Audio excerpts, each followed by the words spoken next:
Good day, I'm Stacey Ann Smith and this is your JIS News for Tuesday, June 23.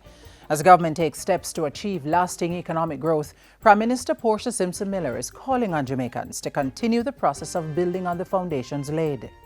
I encourage the Jamaican people to keep faith with the social and economic program that the government is pursuing to achieve sustainable growth and development for all. I know that there are many challenges in the family, the community, and the nation. However, working together, we're on our way to a brighter future. The Prime Minister points out that while the economic program of the government is focused on achieving equitable growth, jobs and social protection for the vulnerable, its success depends on the collective support of all sectors of the society. Mrs. Simpson Miller was speaking at a recent luncheon in honor of Scarlett Gillings, the outgoing Managing Director of the Jamaica Social Investment Fund, JIS.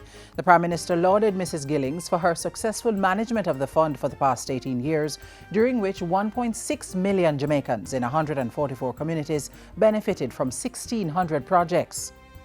A vital part of JIS's mission in the current socio-economic policy framework is to mobilize resources and channel them to community-based projects that will give Jamaicans the opportunity to improve their living conditions and earn a livelihood for themselves. There are plans to replace 20 to 30% of the wheat used in the baking industry with cassava flour, and as a result, a cassava flour facility is to be opened at the Sydney Pagan Agricultural School in St. Elizabeth. Agriculture Minister Derek Kelly says these developments are in line with government's continued thrust to substitute food imports with locally produced items. Like imported barley, imported wheat flour can be replaced by local inputs, such as cassava and breadfruit flour.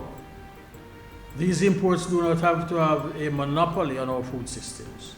And as the government continues its economic reform program, the agricultural sector is determined to play its part by spurring growth and sustainability, even while we increase import substitution. Mr. Kelly was speaking recently at Red Stripe, where a cassava starch factory was commissioned into service. The company has invested almost $2 million in its Project Grow initiative, part of which will involve replacing imported barley with cassava starch in beer production. In the meantime, the Ministry of Agriculture continues to work to ensure that the country meets and maintains international standards for food exports. Training was recently provided to build capacity so local stakeholders can handle increased competition from other countries, deal with the high cost of operation, and intercept pests and diseases. We have trained our technocrats, we have trained farmers, and an important international training we had was a Joint Institute for Food Safety and Applied Nutrition, University of Maryland, USDA approved training course in GAPS. He says over 200 export farmers have been trained in food safety modernization and good agricultural practices GAPS. The Chief Technical Director was speaking at a recent forum on food exporting requirements to the U.S. He said modern food safety practices that ensure food supply is safe, wholesome, properly labeled, and traceable from farm to table are critical to business success. So what are our next steps? It has to be towards certification. Global Gap for markets in America. We're actually bringing on about 2 experts in the next couple of weeks to train us, about 20 of us, in Global Gap. Going towards certification, the agri-parks have to be certified if they're going to export.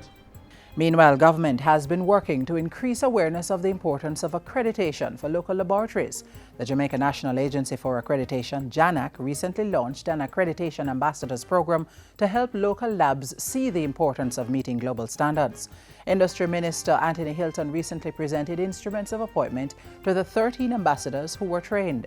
Accreditation certificates were presented to the Technological Solutions Chemistry and Microbiology Laboratories, the Bureau of Standards Packaging Laboratory, and the Guyana Rice Development Board Central Laboratory. The certificates mean that these labs have met global standards for food testing. And finally, an investigation has been launched into a cyber attack which targeted the website of the Jamaica Information Service Monday night. JIS Chief Executive Officer Donna Marie Rowe confirmed Tuesday that the website was restored to full operation within 4 hours of the attack.